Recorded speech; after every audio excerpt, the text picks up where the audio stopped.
जी, अस्सलाम वालेकुम। मेरा नाम डॉक्टर महबूब अहमद है और मैं यहाँ पे as a skin specialist primary care clinic पे बैठता हूँ। आज जो हम टॉपिक पे बात करने जा रहे हैं वो है एक्जिमा। एक्जिमा एक बहुत ही कॉमन बीमारी है जो कि लोगों में पाई जाती है। स्किन के ऊपर रैशेस बनते हैं, इचिंग होती है, उनका लाइफ बैलेंस जो है वो बहुत ज़्यादा डिस्टर्ब कर देती है। तो आज हम इसके ऊपर बात करेंगे कि एक्जिमा बेसिकली है क्या, इसकी क्या क्या टाइप्स हैं और इसको हम किस तरह से ट्रीट कर सकते हैं।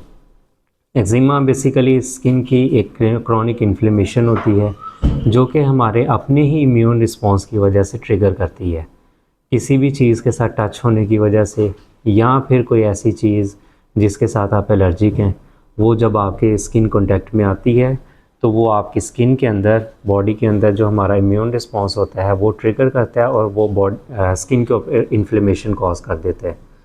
तो ये हाईली इंटेंस होता है, इचिंग कॉज करता है, जिसकी वजह से एक बड़ी एम्बैरेसमेंट भी कॉज होती है। लोगों के अंदर ऐसे इचिंग करना, लोग इसको बुरा समझते हैं। तो अगर हम इसकी टाइप्स की बात करें तो टाइप्स में हमारे पास जो मोस्ट कॉमनली पाई जाती है ये atopic dermatitis, atopic eczema. Atopic eczema के अंदर क्या होता है कि जिन बच्चों को ख़ास तौर पे हे फीवर या फिर किसी चीज़ के साथ एलर्जी होती है, जब वो यूज़ करते हैं या उन चीज़ों के साथ कांटेक्ट में आते हैं तो उनकी बॉडी के ऊपर ये इम्यून रिस्पॉन्स ट्रिगर होता है। उनकी बॉडी पे जो फ्लेक्सर सर्फेसिस होती हैं वो उनके ऊपर रैशेस बन जाते हैं। अब ये रैशेस किस तरह के होते हैं? रेड कलर के बनते हैं, इंटेंस इचिंग कॉज करते हैं और ये मतलब बच्चों के जो है वो मतलब इचिंग करने की वजह से बाज़ दफ़ा ज़ख़म भी बन जाते हैं। अगर हम इसकी दूसरी टाइप की बात करें, दूसरी टाइप आती है डिसहाइड्रोटिक एक्जिमा। डिसहाइड्रोटिक एक्जिमा वो होता है जो कि अक्सर हाथों के ऊपर जो है वो बन जाता है। हाथों के ऊपर छोटे छोटे पानी नुमा दाने बनते हैं और उनके ऊपर जब इचिंग करते हैं, इचिंग जब करते हैं तो उसके साथ फिर वो बाज़ दफ़ा इन्फेक्टेड भी हो जाता है। ये हाईली इंटेंस इचिंग कॉज करता है। ये भी पैरों पे और हाथों पे ये अक्सर जो है इस तरह के प्रेजेंटेशन के साथ ये डॉक्टर के पास आते हैं। तो ये एक इसकी दूसरी टाइप है।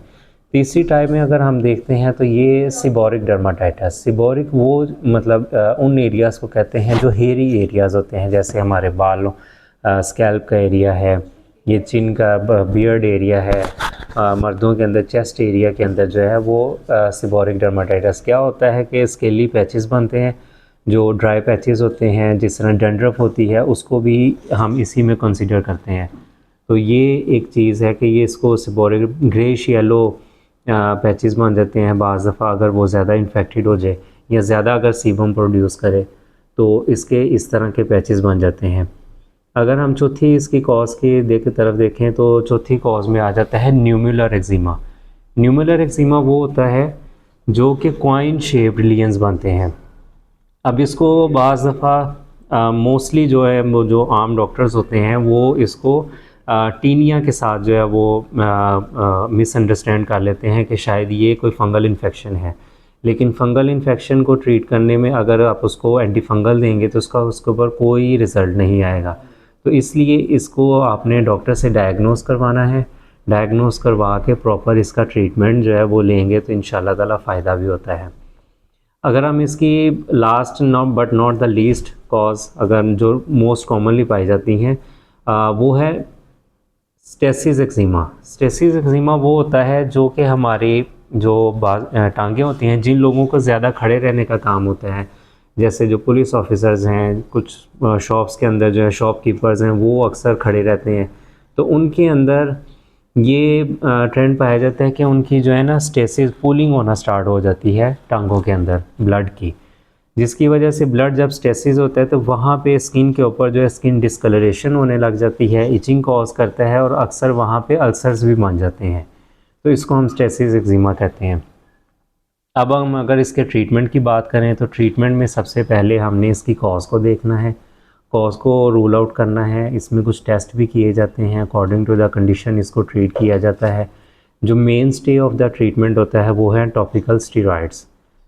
टॉपिकल स्टीरॉयड्स दिए जाते हैं जो कि स्किन की इन्फ्लेमेशन को भी कम करते हैं, आपकी इचिंग को भी कम करते हैं। साथ में हम इसके ओरल एंटीहिस्टामिन देते हैं जो कि सिस्टमिक उसका जो एक लाइफ साइकिल जो बन जाता है उसको भी वो ट्रीट करता है ओरल एंटीहिस्टामिन इचिंग के लिए।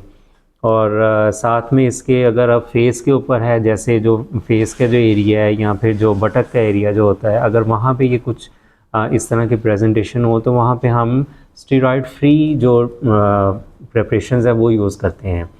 उसके अंदर डिफरेंट ऑप्शंस आ जाती हैं।